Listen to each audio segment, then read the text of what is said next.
Good morning, girls. Today we will continue our chapter 13, the Pythagoras theorems. And please remember this right angle triangle and also the relationship between the three sides.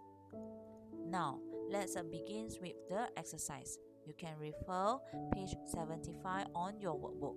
This is the questions, and when we want to find the value of the x, we have to determine what are the diagram given. First, when I look at the diagrams, I can see two right angle triangle is being combined. After that, I have to determine my hypotenuse for these right angles, and of course, these are the hypotenuse for this biggest right angle triangle. So, what do we have to begin? First, we have to determine where is our x. When I look at my x, I will have some thought. If I using the Pythagoras theorems, I need this BC and also BD in order to find my x. So in order to find the BD, we have to find the length of BE, because here showing the length of the BE actually is equal to ED. When I have this sum up of the length, then I can have my BD.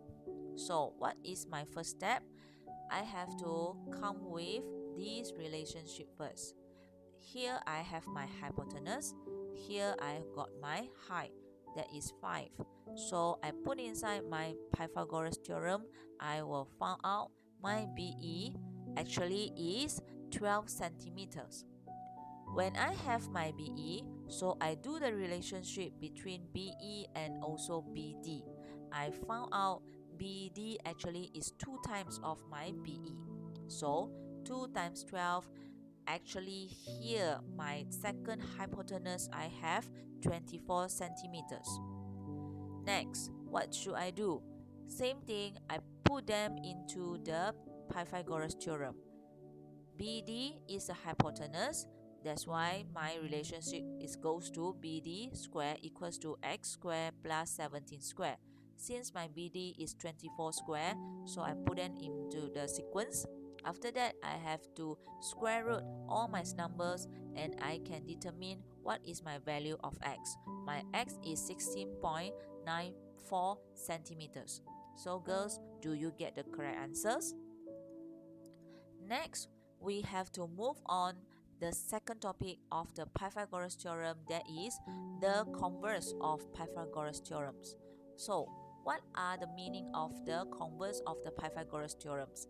They state that in any triangle, if the square of the longer side is equal to the sum of the square of the other two sides, then the opposite square angle to the longer side is the right angle. Is it a very confused? So girls, I want you only to remember when we talk about the converse of the Pythagoras theorem, actually they are being proving that this is a right angle triangle, which means I have to try to prove these are the right angle triangle. What are the steps to begin? Please remember the word longer sides. Okay, so now we try to determine whether this triangle is a right angle triangle. Actually, we got two types of the questions, so we see one by one. First, the triangle is given, although it look like a right angle triangle, but we cannot make our conclusion say, okay, this is a right angle triangle. So what do? We have to prove it by using the figure be given. So I have my figure here, 15, 8, and also 17. Then I cannot call this 17 as a hypotenuse because they didn't prove it. This is a right angle triangle. So I will use the sentence like, the longer side is a 17 centimeters. So if I square up my 17, I will have 289. Then if this is the longest, please remember our hypotenuse always is the longest side of the right angle triangle. So we assume this longer side is the hypotenuse. So what should I do with the other two sides? The other two sides I have to square up and then I have to add up if they are the same sequence, which means 17 square equals to 15 square plus 8 square. Hence, this triangle is a right angle triangle. Same like what the Pythagoras have been proven in their mathematics. Next, we try to look another type of the questions. Determine whether each of the following would form a right angle triangle, acute angle triangle, or the obtuse angle triangle. So being given three figures, so 9, 12, and 16. I didn't have any diagram for the triangle, but they only asked us to compare or make the relationship between these three sides. Same, I will use the sentence, the longer side is 16. We square up the 16 and then we got 256, and then the other two sides I will just square up and then sum it. I will have 225. So what do you guess? They are not a right angle triangle, but is it there is a acute or the obtuse angle triangle? When the longer sides is larger than the sum up of the other two sides, so they form the obtuse angle triangle. So girls, I think you have the question here. We already learned the Pythagoras theorem is about the right angle triangle. So what are the look of for the acute angle triangle and also the obtuse angle triangle?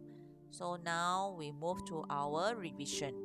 Actually, you already have learned all of these of the angles, isn't it? So now we look one by one.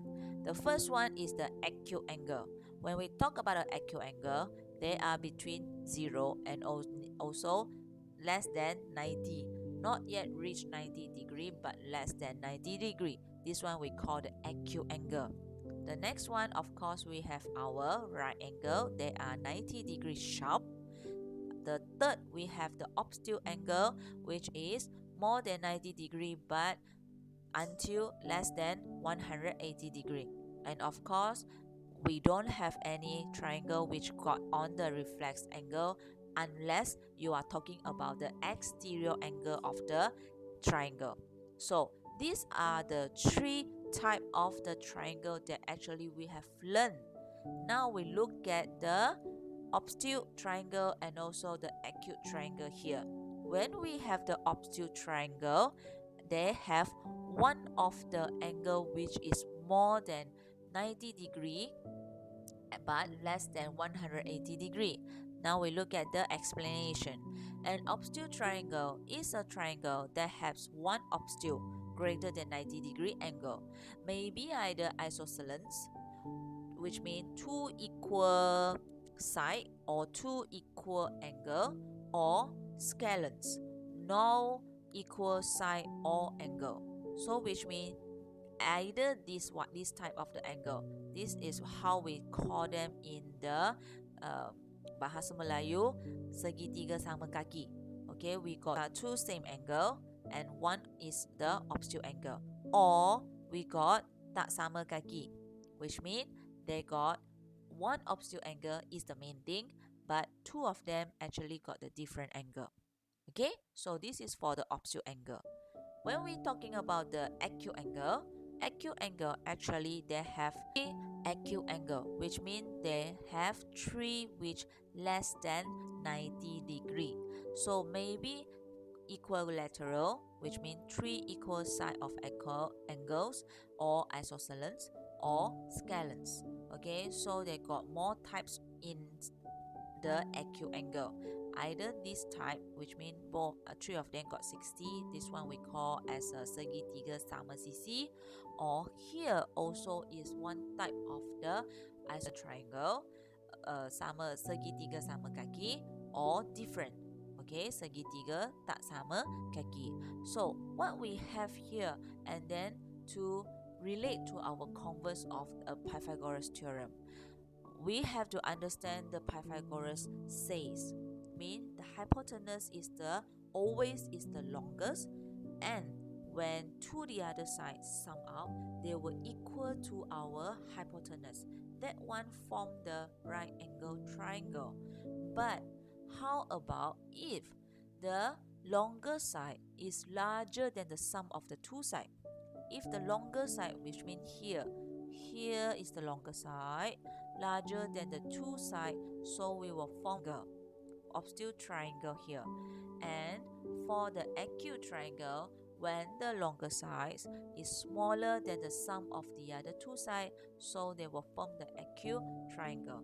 So which means by using the relationship given by the Pythagoras, we can check either this triangle is right angle or obtuse or acute angle. Okay, so now it's time to our team's challenge. Being given a right angle, being given the figure of three sides. So this is the questions. Diagrams show a right angle triangle. How we say this is a right angle triangle, always remember to check that given you the symbol of the right angle. Which of the following describe correctly the relationship between the length of the side of the triangle? So this is an objective questions. They give you three choices, and then how do we determine which one is the correct answer? We have to do accordingly, which means step by step. Same, the first one, still the longest side is 13. Square up the 13, I got 169. And the other two sides square up and sum up, I got 169. So what is our answer here? My answer is A. How can you choose A since they are not the Pythagoras theorem, isn't it? They are not the Pythagoras theorem. So how can I choose A? Because B and C is totally out from our choice because they are showing larger than or smaller than. Since my calculation showing their relationship is equal, so I can choose A. And then some more, they only got three choices, only one equals here, of course I will choose A. But how to explain your answer actually is A? Now you look at here. The relation actually is the hypotenuse equals to the sum up of the two sides. But how about if the sum up of the two sides, we already break it, and then we put the longest into the minor sides, which means subtract, tolakkan. Jadi, okay, so that's why this kind of relationship also can be done. Okay, so girls, you must think twice when you look at your choice. You must think twice. Okay, not necessary they will give you the total accurately the relationship which state by the Pythagoras. So I think until here you already understand what is the meaning of the converse of the Pythagoras theorem. Okay, now the way to learn the mathematics actually is only one way, is to do the mathematics. So hopefully you enjoy this video. Thank you.